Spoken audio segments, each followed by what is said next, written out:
tous.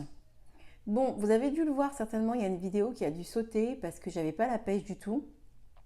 Et même si j'ai une vidéo qui est déjà tournée en avance, mais qui n'est pas... on va dire que j'essaye moi de filmer les vidéos pour qu'on soit que ce soit raccord avec vous au niveau des températures et tout. Parce que j'aime bien l'idée de me dire qu'on plante des choses en même temps, qu'on plante nos bulbes en même temps, je trouve ça assez sympa. Par contre, la vidéo qui est déjà tournée, c'est une vidéo qui est un petit peu plus généraliste, du coup, donc c'est pas très grave, c'est juste que j'avais pas du tout envie de faire le montage, j'étais claquée. Donc, vous m'excuserez, mais je suis de retour. Aujourd'hui, on va rester un petit peu à l'intérieur, bien au chaud, parce qu'il commence à faire froid. Ce matin, on a été se promener avec Eve, elle a mis son manteau. C'est le premier jour où les filles mettent leur manteau. Grace a mis son manteau pour aller à l'école, Eve a mis son manteau pour qu'on aille se promener. Ça me fait bizarre, le retour des manteaux. Moi, j'ai pas encore mis mon manteau psychologiquement, je ne suis pas prête. Ok, je vais terminer mon verre de jus et on a pas mal de choses à faire. Et ensuite, on va tailler ce qu'on doit tailler, les feuilles qui sont jaunies, les feuilles qui sont mortes. En ce qui concerne les bégonias, je pense que je vais tout tailler. Et puis oui, on va planter des bulbes. On va planter des bulbes de tulipes. Voilà, j'ai fait mes dernières acquisitions des grandes soldes. Donc j'ai pris quelques petites choses que je vais vous montrer quand je ferai le tour de l'extérieur. Pas aujourd'hui du coup. Et là j'ai pris des tulipes, 2 fois 18 tulipes qu'on va planter en pot. J'adore l'idée de me dire que je vais avoir plein de tulipes qui vont pousser pour le printemps sur le balcon. Ça, c'est vraiment trop cool. Donc voilà, on a 2 pots en plus de tulipes. On en a déjà un dans le garage. Du coup, ça va me permettre de vous montrer comment est-ce que je les installe dans le garage, où est-ce que je les installe dans le garage. Et puis, je ne pense pas que vous ayez envie de voir mon garage, mais du coup, vous allez voir. C'est un garage dans lequel nous ne garons pas de voiture. C'est ce que je peux vous dire. Ok, donc, il y a différentes façons en fait de garder ces plantes à l'intérieur en hiver. Donc, on est d'accord que dans toutes ces plantes, il y a des plantes qui sont aussi bien faites pour l'extérieur que l'intérieur, comme les fougères de Boston et Matradescantia pallida. Et il y a également des plantes qui ne sont faites, on va dire, uniquement que pour l'extérieur, c'est-à-dire qui vont vraiment se développer bien à l'extérieur, les géraniums et ces bégonias, en tout cas ce type de bégonias. Donc ces bégonias s'appellent des bégonias semperta... Oh mon Dieu! Je vais vous mettre le nom sur l'écran parce que le nom est très... Oh, il est dur à dire, je vais vous le mettre sur l'écran. Et en fait, ces bégonias, quand je les ai pris vraiment là sur les derniers prix, vous savez, à 50 centimes là. Donc, ils n'étaient pas en grande forme. Donc, ce que je vais faire, c'est que je vais tailler ce qui ne va pas, ce qui a l'air d'être un petit peu séché, un petit peu mort, tout ça. Et ce bégonia, en fait, je vais le garder exactement comme je m'occupe de mes géraniums. C'est-à-dire que je vais l'arroser de manière très irrégulière pour que le terreau ne soit pas trop sec. Je vais le garder sur un bord de fenêtre. Donc, je vais lui trouver un petit peu de place sur le bord de fenêtre. Et je vais le laisser fleurir ou pas, parce que mes géraniums fleurissent en hiver. Je ne sais pas si je vous l'ai déjà dit, mais mes géraniums fleurissent en hiver. Donc, c'est ce que je vais faire pour les bégonias. Et au début du printemps, hop, ils retourneront dehors sans avoir besoin d'une période de transition, puisque mon sous-sol n'est pas chauffé, comme je vous l'ai déjà dit. Ce que je vous expliquais la dernière fois, c'est que mes bégonias, moi, je les gardais normalement sur les bords de fenêtre. Sauf que ce pot-là encore, je pense que je peux trouver de la place. Celui-ci est beaucoup trop gros. Donc, je pense que je vais le garder ici, puisque si vous voyez bien, comme là, on est plein sud, on a la lumière qui traverse là comme ça, jusqu'à ce point ici. Donc, en général, ce petit espace-là a toujours beaucoup de soleil. Donc, c'est là où on va garder nos géraniums. Et vous remarquerez que mes géraniums ont pas mal de feuilles jaunes, mais ça, c'est normal. C'est un petit peu le choc.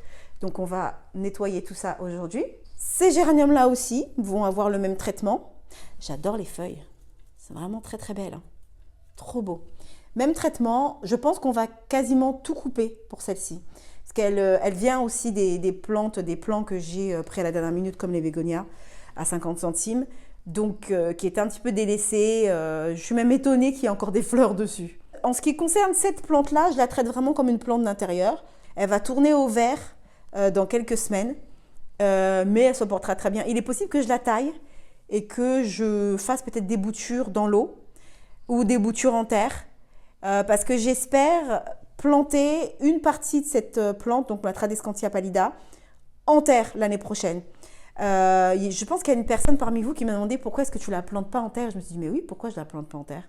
Pourquoi est-ce que je me prends la tête tous les ans à garder cette plante en pot sur le balcon? Je pense que c'est effectivement ce que je vais faire l'année prochaine. Je vais la diviser et planter cette Tradescantia en terre. Ce sera magnifique. Et à la fin à la fin, non pas à la fin de l'automne, mais à la mi-automne, je mets tout dans un pot et je la mets dans le sous-sol. Je ne sais pas pourquoi j'y ai jamais pensé. Je ne sais plus qui m'a dit ça. Merci à la personne qui m'a fait penser à cette idée parce que j'y avais jamais pensé tout simplement. Alors, mes fougères de Boston n'ont pas besoin de lumière. Elles ont de la lumière malgré elles parce que je laisse les volets ouverts la plupart du temps, même la nuit. Donc elles ont le lever de soleil du matin puisque, comme je vous l'ai dit, très tôt le matin, on a le soleil qui se lève de ce côté-là et qui traverse la pièce comme ça. Mais c'est pas très grave. Ce que je vais faire avec les fougères de Boston, c'est exactement la même chose que j'ai fait l'année dernière. Je vais tailler toutes les feuilles qui sont, vous voyez, cramées, mortes. Je vais laisser les autres qui ont l'air encore assez bien. Et à mon avis, j'ai déjà des petits... Ouais, vous voyez? Je ne sais pas si vous voyez, j'ai déjà des repousses. Et puis, je vais les laisser faire leur vie ici. Je les arrose très peu sur le reste de l'automne et sur tout l'hiver. Honnêtement, je dois les arroser 1 fois, 2 fois par mois. Grand maximum. Les géraniums, peut-être plus régulièrement. Les géraniums, peut-être 1 fois par semaine. Mais parce qu'il faut aussi savoir que toutes ces plantes sont dans des pots en terre cuite. Donc, ce qui explique, si vous aviez ces plantes dans des pots en plastique... attendez, je suis en train de rêver. Est-ce que j'ai un pot en plastique? Non? Ah oui, tout est vraiment dans des pots en terre cuite. Hein. Oui, absolument tout. Voilà, 100% des plantes sont dans des pots en terre cuite. Du coup, j'arrose peut-être plus régulièrement que si elles étaient dans des pots en plastique. Donc voilà, donc si vous gardez vos plantes en hiver à l'intérieur et que vous avez l'impression de les arroser beaucoup moins souvent, c'est pour ça. Ok? Donc on va commencer par quoi? On va commencer par le plus sympa. On va d'abord mettre les tulipes en pot. Comme ça, je vais vous montrer où je garde les tulipes. Et puis après, on va s'occuper de tout le reste.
Bon, j'arrose avec ça parce que c'est pour éviter d'avoir de l'eau partout et de devoir nettoyer.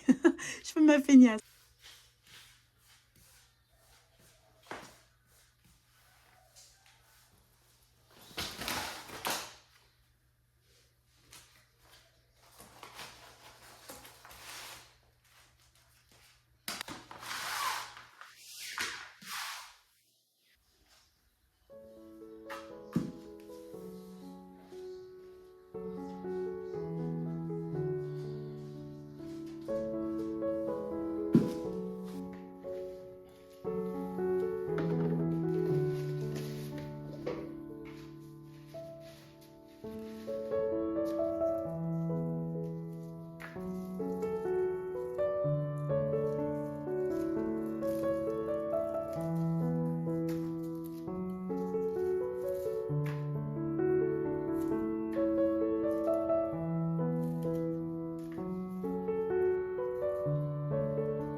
Ok, on a terminé avec les géraniums. Je dois juste les placer à leur endroit. Alors, les bégonias étaient encore mouillés. J'ai totalement zappé que je les avais arrosés il n'y a pas longtemps, donc j'y touche pas.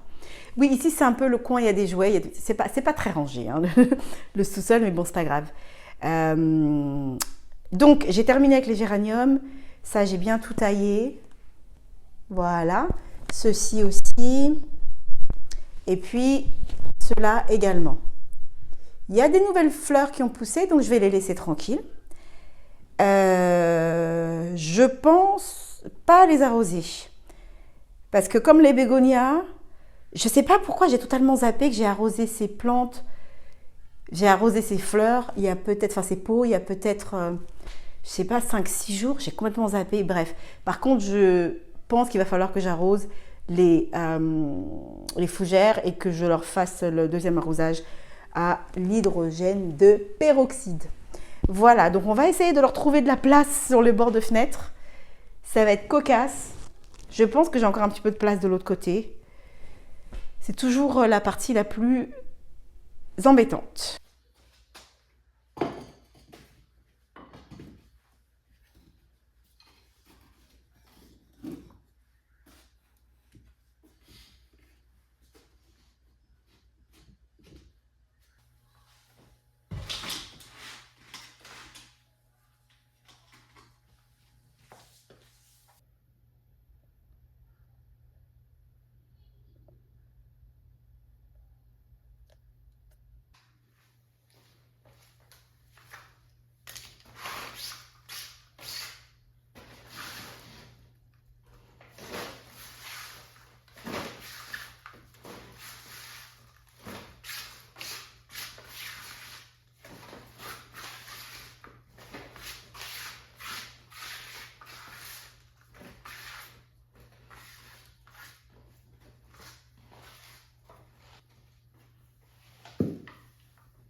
Bon, j'ai allumé un petit peu la lumière parce que je me suis rendu compte que depuis le début, on était quand même un petit peu dans le... Oh, je vais prendre un coussin, je vais m'asseoir dessus, tiens, je vais être plus confortable. Alors, ce que je disais, c'est que je me suis rendu compte qu'il n'y avait pas beaucoup de lumière à mi-chemin. Moi, j'ai de la vidéo, donc j'ai allumé la lumière. J'aime pas spécialement filmer avec une lumière artificielle ou lumière de maison, quoi que ce soit. J'aime bien la lumière naturelle. Mais j'ai peur que ce soit un petit peu sombre. Alors, vous remarquerez que mes petites cisailles ne ferment plus. Je ne sais pas pourquoi, ce qui s'est passé. Il y a ce côté-là qui s'est cassé. Je ne sais pas comment j'ai fait ça. Ça fonctionne toujours, sauf que ça ne se ferme plus. Donc, c'est toujours ouvert. C'est pas très grave. Je voulais vous, vous parler un petit peu plus en profondeur des fougères de Boston. Alors, moi, j'aime énormément les fougères. Vous savez, je vais essayer de parler en travaillant. Ou plutôt travailler en parlant. J'aime beaucoup les fougères, vous savez, j'ai pas mal de fougères dehors. Et d'ailleurs, mon but pour l'année prochaine, je ne vous dis pas la liste que j'ai sur mon téléphone. Les fougères, j'aime énormément ça. J'ai ajouté d'ailleurs des fougères dans ma liste, dans ma liste des plantes à acheter pour le futur. C'est pas forcément pour l'année prochaine. Hein. Le problème, c'est que, bon, j'ai quelques fougères que j'aime beaucoup, que je trouve très belles, mais qui ne sont pas vivaces dans ma région. Et bon, c'est malheureux, mais je ne me décourage pas de pouvoir les trouver et de les mettre en pot. Pourquoi pas? J'ai eu des fougères de Boston. J'ai eu plusieurs fougères de Boston qui ont malheureusement dépéri parce qu'elles avaient besoin de beaucoup d'humidité et que j'avoue que j'ai un petit peu tenté ma chance à l'intérieur, en tout cas à l'étage, et ça n'a absolument pas du tout fonctionné. J'ai compris ça, donc je me suis dit, bon, j'abandonne. Et ensuite, je suis tombée sur une vidéo par hasard, je n'ai pas recherché cette vidéo. Désolée, j'ai encore une fichue tout. Je suis tombée sur la vidéo d'une personne dont je suis régulièrement le contenu. Et elle proposait une vidéo justement dans laquelle elle montrait comment garder ces fougères de Boston en pot à l'intérieur et ensuite les mettre à l'extérieur voilà, au printemps jusqu'à l'automne. Comment s'en occuper, où les positionner, le besoin de lumière, tout ça, tout ça. Et je me suis dit, mais Eureka, depuis le temps que je maltraite mes fougères, que je finis par les foutre à la poubelle, alors que j'aurais pu faire ça depuis le début en fait. Bon, quand c'est arrivé, sur le coup, j'avais encore une fougère qui me restait. Et cette fougère aujourd'hui est mélangée avec celle-ci. Donc là, il y a deux fougères en fait, deux petites fougères dans le même pot. Ce pot, vous ne le voyez pas peut-être, mais ce pot est quand même assez gros. Il est très très lourd. Extrêmement lourd. Donc là, en fait, ce que je suis en train de faire, je fais une petite pause dans mon histoire. Ce que je suis en train de faire, c'est que je suis en train de découper les feuilles qui sont vraiment en mauvais état, qui sont cramées, qui commencent à cramer sur les bords, qui sont en train de mourir tout simplement. Et je laisse toutes celles qui sont encore en bon état pour pouvoir quand même avoir un petit peu de photosynthèse et puis surtout pour que ce soit quand même esthétiquement mignon et pas avoir une plante toute rachitique sans rien.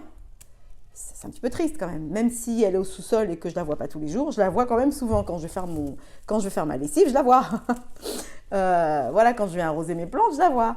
Donc j'essaye de laisser un petit peu de corps à cette plante, hein, un petit peu quand même. Et ce qui va se passer, c'est que je vais faire ça, hop, dans un premier temps.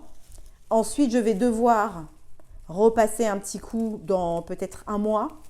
J'aurai encore quelques feuilles qui, entre-temps, auront peut-être jauni. Et puis, par contre, je commencerai à avoir des nouvelles feuilles qui vont se développer au fur et à mesure de l'hiver. Et quand je mettrai cette plante à l'extérieur au printemps, régulièrement, je vais commencer à couper les anciennes feuilles, donc toutes celles-ci, celles qui, on va dire, résisteront à l'hiver, je les couperai et ensuite j'aurai à nouveau une jolie plante comme celle-là. Donc ça, je vais le laisser. C'est ça qu'on va rincer à l'hydroxyde de peroxyde, à l'hydrogène de peroxyde. Les petits bébés, c'est trop mignon les petits bébés comme ça. Bref, je disais donc, entre-temps, j'ai une copine, toujours la même dont je parle, hein, celle qui est aussi danseuse de salsa comme moi et qui est aussi adepte des plantes et aussi bien d'extérieur que d'intérieur. On s'est vraiment trouvés toutes les deux. Hein.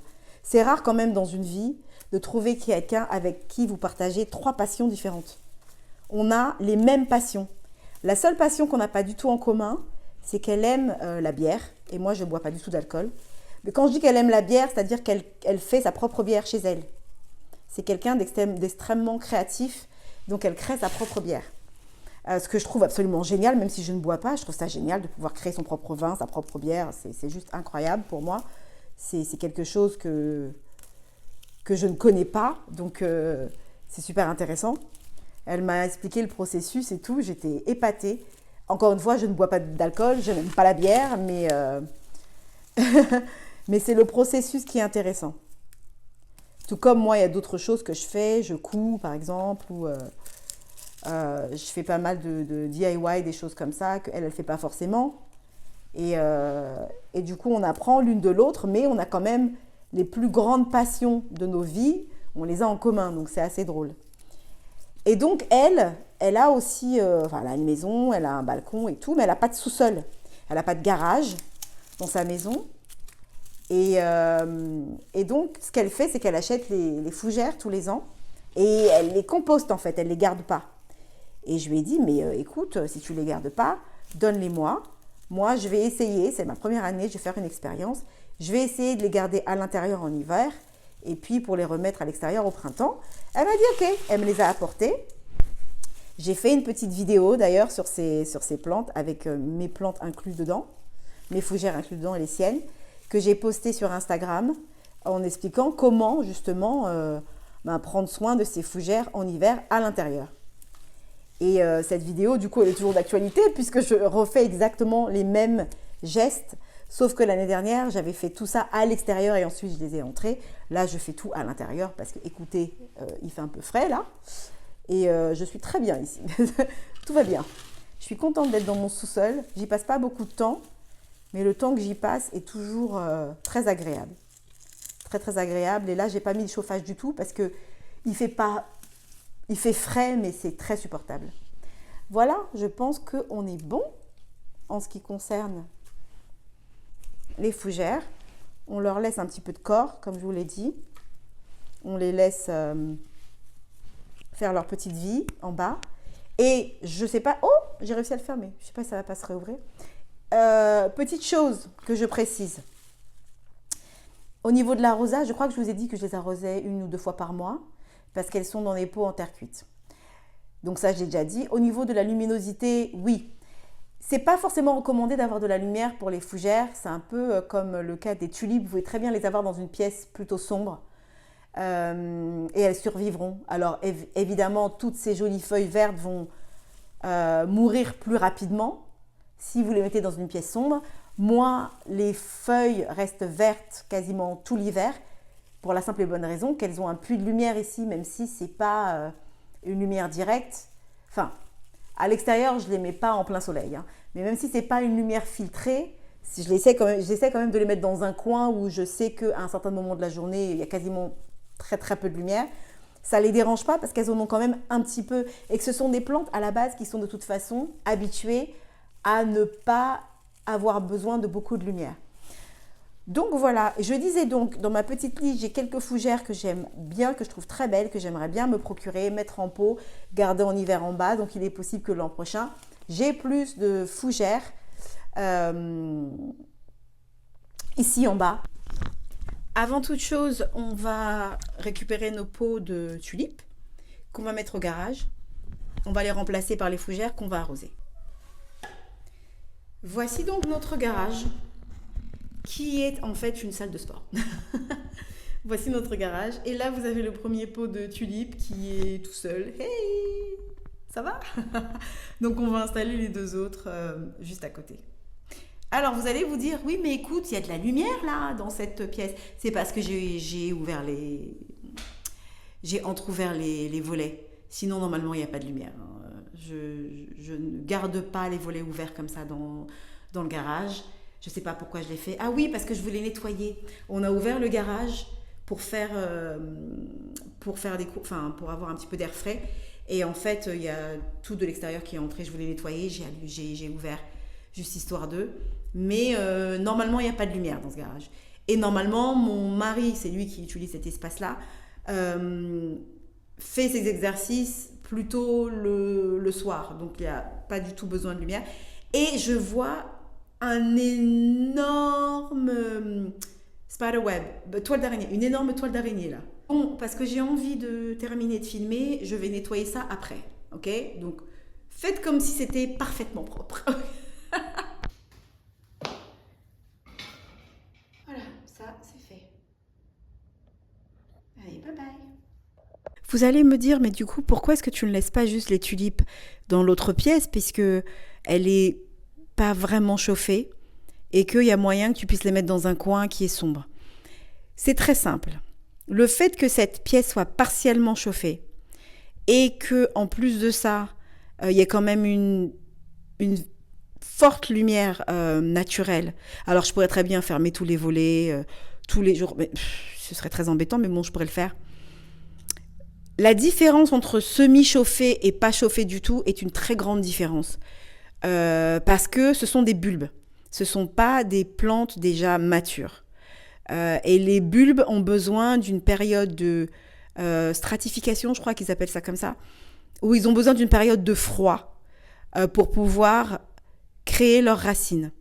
Et du coup, si je laissais les pots de tulipes ici, je pense qu'il ne ferait pas assez froid, parce que du coup, dans le garage n'est vraiment pas chauffé du tout. Il ne ferait pas assez froid dans cette pièce, en fait.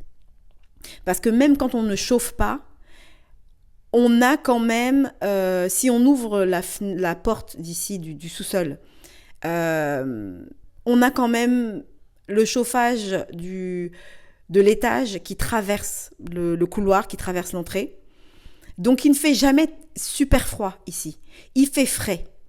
Donc, c'est pour ça que les plantes, les succulentes, les géraniums, tout ça survit. S'il faisait si froid que ça, mon gloriosum et ma tradescantia, enfin mes plantes d'intérieur extérieur, enfin mes plantes d'intérieur du coup parce que la gloriosum c'est une plante d'intérieur, pour moi en tout cas ici où je vis, ne survivraient pas.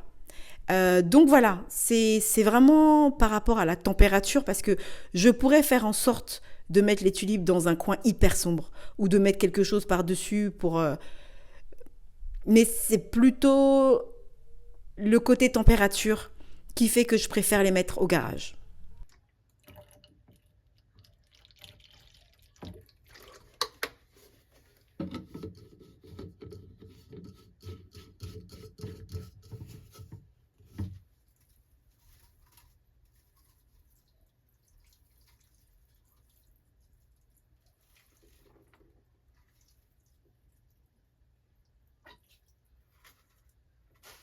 Ok, dernière étape.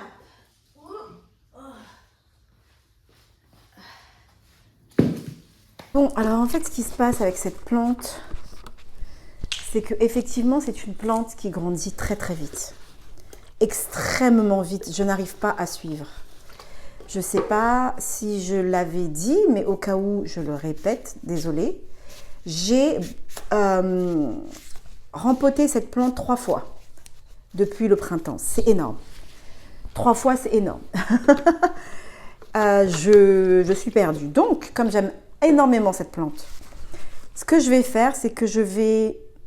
J'ai pas de terreau. Si j'avais du terreau, je la mettrais directement dans les petits pots en plastique. D'ailleurs, c'est ce que j'avais prévu, mais je ne savais pas que j'avais plus de terreau. Je pensais avoir vu du terreau, mais en fait, c'est du terreau pour cactés que j'ai. C'est pas du terreau pour plantes d'intérieur ou même d'extérieur. Ce que j'utilise un terreau qui fait les deux. Alors, c'est pas recommandé, mais le terreau que j'utilise, que vous avez vu juste avant, franchement, ce terreau, il est absolument incroyable. Bref. Donc, ce que je vais faire, c'est que je vais bouturer pour avoir une surface un petit peu moins importante. Mais je vais bouturer dans l'eau, du coup.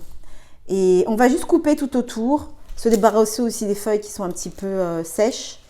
Et puis ensuite, on va couper, enfin tailler et mettre nos boutures dans l'eau.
Terminé, je vous montre même pas ma tête parce que je suis au bout de ma vie.